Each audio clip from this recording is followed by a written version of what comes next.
Are you living hand to mouth? Can't afford a house? Having quiet sex because your parents are in the next bedroom? I can almost guarantee that you are between the ages of 25 and 42, which makes you a millennial. But is it your fault though?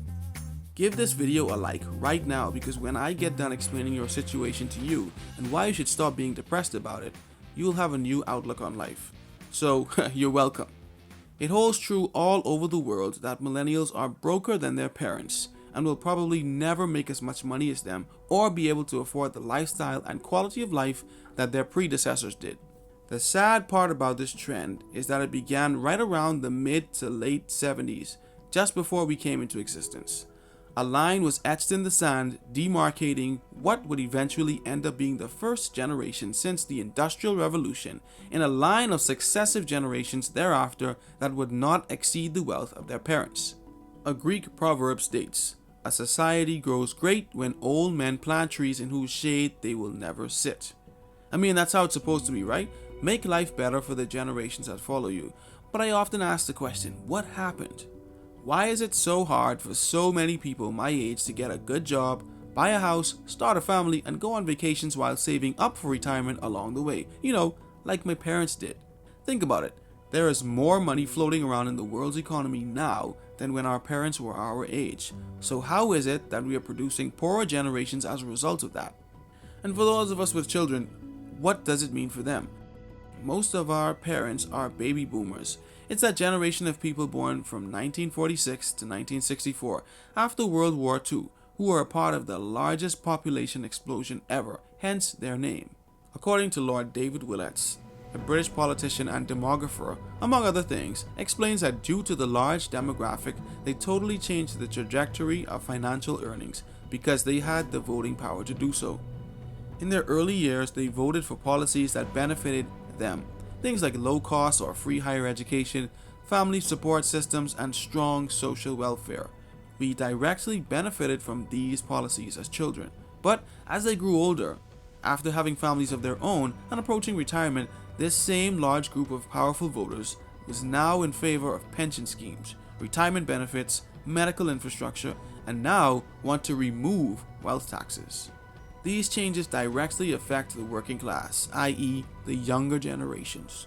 There's a growing trend all over the world where votes for one political party or another are being influenced less and less by the wealthy and working class to being divided and determined by age, young and old. We often hear the phrase, "This is the greatest time in world history to be alive," and you might agree, but I beg to differ, and here's why. To put it bluntly, the baby boomers with their effective voting power set themselves up for life, creating and affecting policies. One major policy? Housing. A 2020 Pew Research Center study found that 52% of young adults between the ages of 18 and 28 still live at home with their parents. But even if you live outside of the United States, especially in wealthier third world countries, you would know that this is true as well. Millennials simply cannot afford housing like their parents did, despite making comparatively the same. In 2016, Guardian finance editor Patrick Collinson shared some family experiences to bring light to this point. Back in the 1960s, his father was able to raise a family of 5 on a salary of approximately $32,000 per year.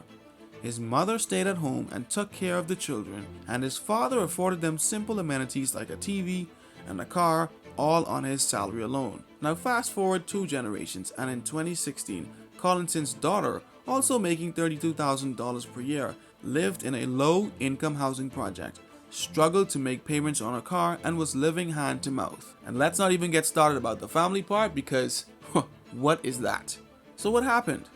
Well, housing costs have risen from $20,000 to $30,000 in the 1950s and 60s and skyrocketed nearly 200 times that amount to a staggering $450,000 in the same neighborhood. To put it into perspective, Collinson's daughter would have to place a $50,000 to $60,000 down payment on her investment, which would be 2 times her annual gross salary, as opposed to her grandfather, who paid only 1/5 of his salary as a deposit. Now I know you're itching to say it, and yes, while inflation does play a major role, it still holds true that home prices have actually outpaced inflation costs. Here are a few main reasons baby boomers benefited. 1. US population was a lot lower in the 1960s and 70s, so the demand for houses was not great enough and prices were lower. 2. Boomers had a tendency to get married earlier and have multiple income households at an earlier age. And 3. Education costs were lower, resulting in minimal student debt, where the average loan balance has tripled from $10,000 in the 90s to $30,000 today. Now, go into debt to educate yourself and then enter the workforce where thousands of other graduates are entering that very same workforce. In fact, this number has increased by 250% since 1970. Go figure, that means a whole lot more competition for jobs. So what can we do to offset these disadvantages we all find ourselves in as wealthier countries move away from manufacturing to more service-based industries? Some countries have seen this coming for a while. In most cases, where you were born and your level of education sets you up for failure. So in Jamaica in the 1980s, Sally Grantham McGregor, founder of the Jamaica Home Visiting Intervention Scheme, devised a program to help solve this problem. Nobody appreciated the importance of play. There were no books, there were no toys. The children were just sitting there in the backyard, we call them the yards, doing nothing. They had nothing. So that's where I was coming from. Sally's team, together with economists, followed the children who had taken part in the experiment. The results were extraordinary. 20 years after the experiment, the children were earning 25% more than the control group, and at the 30-year follow-up, they now earned 43% more per hour. And at the high school and tertiary level, a Good Samaritan exchanged his six-figure lawyer paycheck to become headmaster and has endeavored to help those in need. A new breed of state schools like this one have sprung up, catapulting kids from lower-income families into top universities.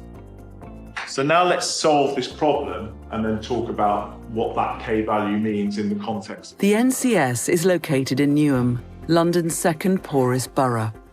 While nearly half the students here are on bursaries or qualify for free school meals, an indicator of deprivation, last year 95% went on to top universities in Britain.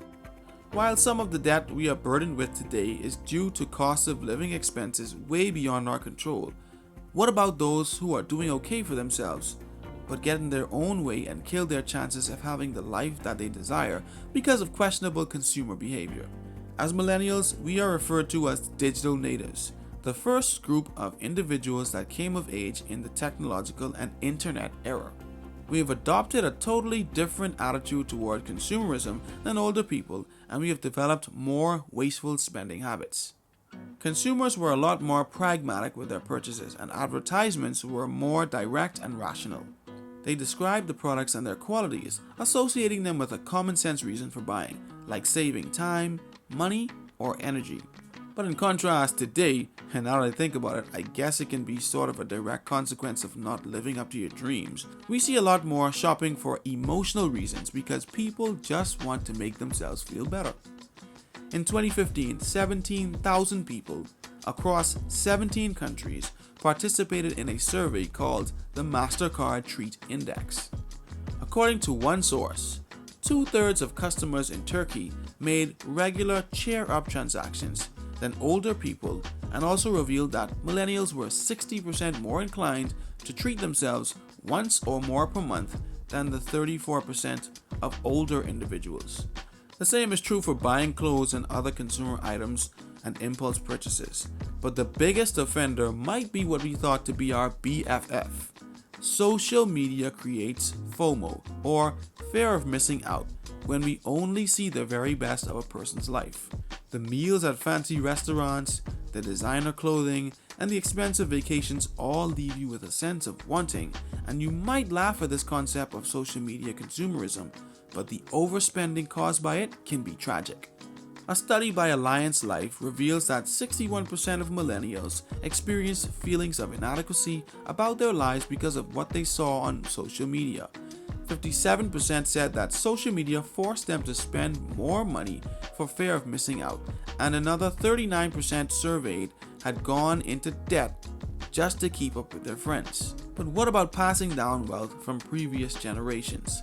Well, fortunately or unfortunately, depending on your perspective, people are living longer and healthier lives, so that wealth doesn't get transferred to children until they themselves are well into their 50s and 60s. Then there's the other side of the coin. Should you receive an inheritance, it's often not as liquid as you would think, rather taking the form of businesses or investments that you cannot afford to keep pace with or do not desire to continue. It seems that the only way to offset this curse is to educate yourself, network as much as you can, and then position yourself and do your best to outwork everyone while staying away from dangerous spending habits and lifestyle choices. But if you're in need of a hug right now, here's a little encouragement. Start seeing yourself as someone who is not at fault, someone who's doing their best, and that there are kind of forces that are constructed against you, everything from your taxes to whether you can have job security. Baby boomers, we would love to hear what you think about this. Feel free to comment on how you jacked it up for everyone behind you.